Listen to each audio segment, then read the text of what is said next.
चलिए बच्चों, अब आगे बढ़ते हैं।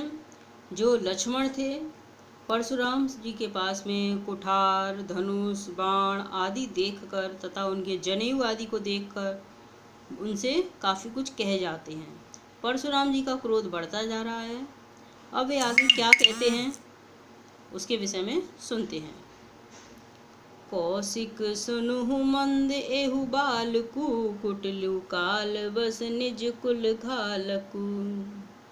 भानुवंश राकेश कलंकु, निपट निरंकुश अबुधु असंकु। काल कबलु होई छन माही, कहो पुकारी खोरी मोहि नाही। तुम हट कहूँ जो चहूँ उबारा, कही प्रताप बलु रोष हमारा। कौशिक यहाँ पर विश्वामित्र जी को कहा गया है। परशुराम जी बोले, हे विश्वामित्र सुनो, सुनहु मंद एहु बालकु, यह बालक मुझे मंद जान पड़ता है, यानी मंद बुद्धि का लगता है। कुटिलु काल वश निज कुल घालकु, तथा यह कुटिल है जो कि काफी कुछ समझाने पर भी टेढ़ा, कुटिल का अर्थ होता है टेढ़ी बुद्धि का, जो काफी समझाने पर भी नहीं मान रहा। काल वश यानी काल के वश में होकर अपने ही कुल का, निज कुल घालकु, अपने ही कुल का घातक बन रहा है। घालकु का अर्थ होता है घातक, अपने कुल को नष्ट करने वाला बन रहा है। भानुवंश राकेश कलंकु, भानुवंश यानी सूर्य वंश का होकर ये चंद्रमा पर पूर्ण रूप से चंद्र का कलंक मान लीजिए। सूर्यवंशी होते हुए भी यह पूर्ण चंद्र कलंक के समान है। निपट निरंकुश अबुधु असंकु, पूरी तरह से, निपट का अर्थ होता है पूरी तरह से, यह बिल्कुल उद्दंड है, मूर्ख है तथा निडर है, डर भी नहीं रहा है, इसको किसी प्रकार का डर नहीं है।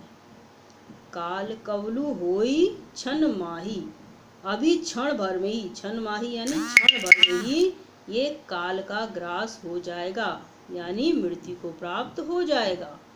कहो पुकारी खोरी मोहु नाही, हे मुनि मैं पुकार कर आपसे कह देता हूँ, उसके बाद में मुझे दोष न देना। खोरी मोहि नाई, मेरा कोई दोष नहीं होगा, मैं आपको पहले ही पुकार कर कहे देता हूँ। तुम्ह हट कहूँ जो चहूँ उबारा, आप यदि चाहते हैं इसको बचाना, इसको उबारना चाहते हैं तो कही प्रताप बलु रोष हमारा, तो आप इसे मेरे प्रताप, मेरे बल और मेरे क्रोध के विषय में बता दीजिए। लखन कयु मुनि सुजसु तुम्हारा, तुम ही अछत को बरने पारा। अपने मुँह तुम आपनी करनी, बार अनेक भांति बहुबरनी। नहीं संतोषु तो पुनि कछु कहू, जनी रिस रोकु दुसह दुख सहू। अब परशुराम की इन बातों को सुन करके लक्ष्मण जी ने कहा, हे मुनि आपका सुयश, हे मुनि सुजसु तुम्हारा, आपका सुयश, तुम ही अछत को बरने पारा। आपका सुयश तो आपके रहते दूसरा और कौन वर्णन कर सकता है। को बरने पारा, कौन उसके बारे में बखान कर सकता है।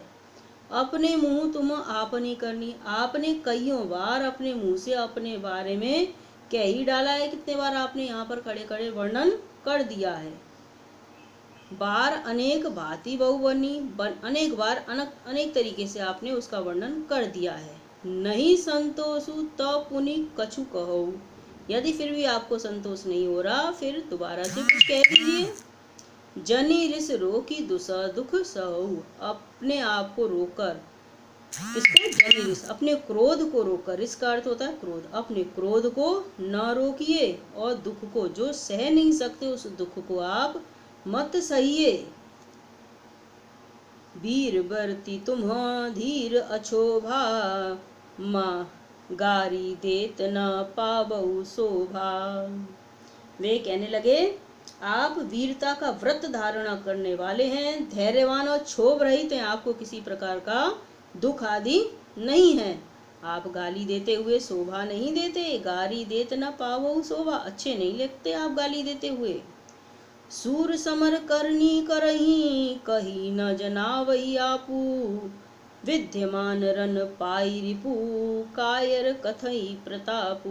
अब देखिए इन पंक्तियों में कितनी अच्छी तरह से लक्ष्मण जी बोलते हैं, सूरवीर तो युद्ध में अपनी करनी पर विश्वास करते हैं, अर्थात जो सूरवीर होते हैं वे युद्ध क्षेत्र में करके दिखलाते हैं, अपने बारे में कुछ बखान आदि नहीं करते, अपनी सूरवीरता का बखान नहीं करते हैं।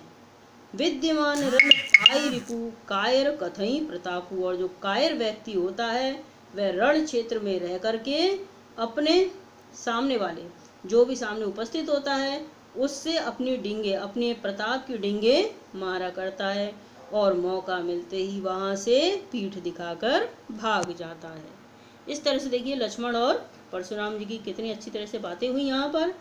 और लक्ष्मण यहाँ चुप नहीं हो रहे हैं, अभी भी बोलते चले जा रहे हैं।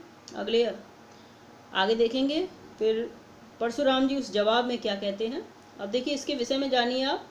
अवधी भाषा का अच्छी तरह से प्रयोग है, चौपाई और दोहा, जैसे मैंने आपको बताया चौपाई का ऊपर प्रयोग तथा दोहा की 2 पंक्तियां हैं नीचे वाली, बहुत अच्छे तरीके से प्रयोग हुआ है। शैली आपकी संवादात्मक शैली है, इसमें